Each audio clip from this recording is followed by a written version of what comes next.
この動画は太平洋戦争中も途切れることなく発行された婦人雑誌主婦の友、婦人クラブ、婦人の友の3種のレシピを参考にお送りします。材料は鮭、人参、玉ねぎ、白ぶどう酒、卵、レモン、バター、お酢、月桂樹の葉、塩、胡椒。この頃のレシピは5人前が標準になっているため、鮭は5切れ使います。では、こしらえていきましょう。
ここで玉ねぎのみじん切りにおける重要な問題に直面します。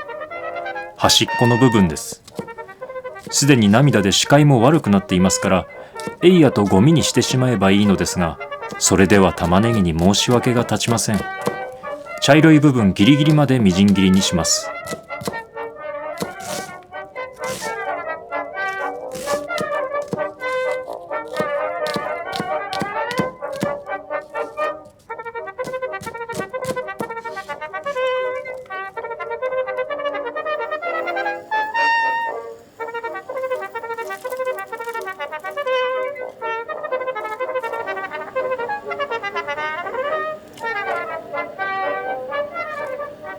塩の分量はレシピに書かれていませんでした。煮汁を飲んで美味しいと感じるくらいに塩梅することにします。小さじ1杯程度入れました。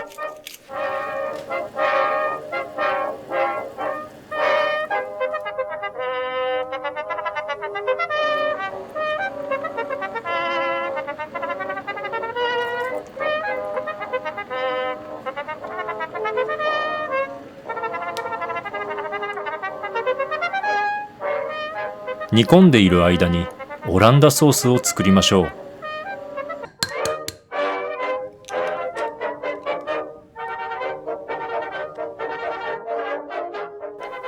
ここで再び問題に直面します。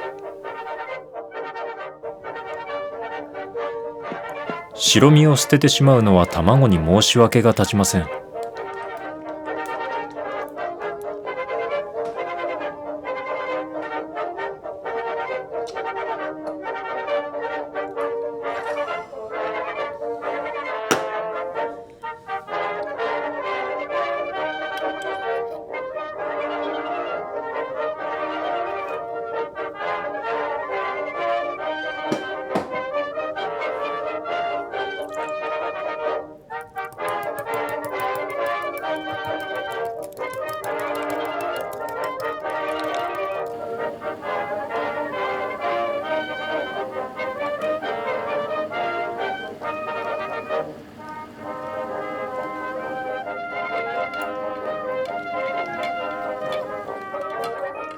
オランダソースは硬くなりすぎないように気をつけてください。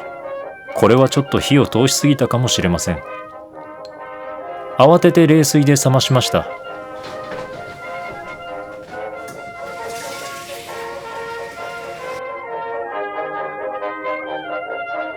ちょうど鮭も煮えたようですから盛り付けましょう。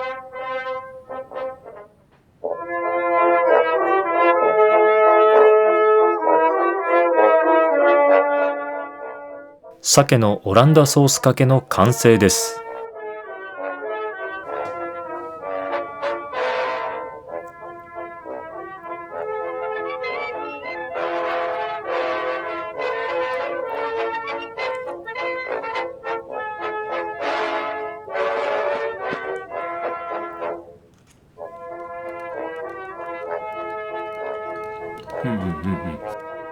香味野菜と煮込んだおかげか、鮭は臭みもなくしっとりと仕上がっていました。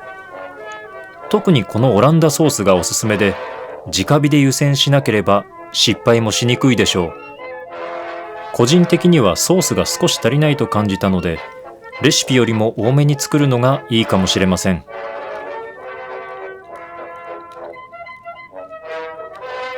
ちなみに余った鮭の煮汁はスープにできます。豆やトマトピューレを入れると、鮭の出汁の効いたとても結構なスープになりました。今回お送りしたのは昭和12年9月号のレシピです。日中戦争の開戦を受け、政府が挙国一致や人中報国といったスローガンを掲げるようになったのがちょうどこの頃です。ごちそうさまでした。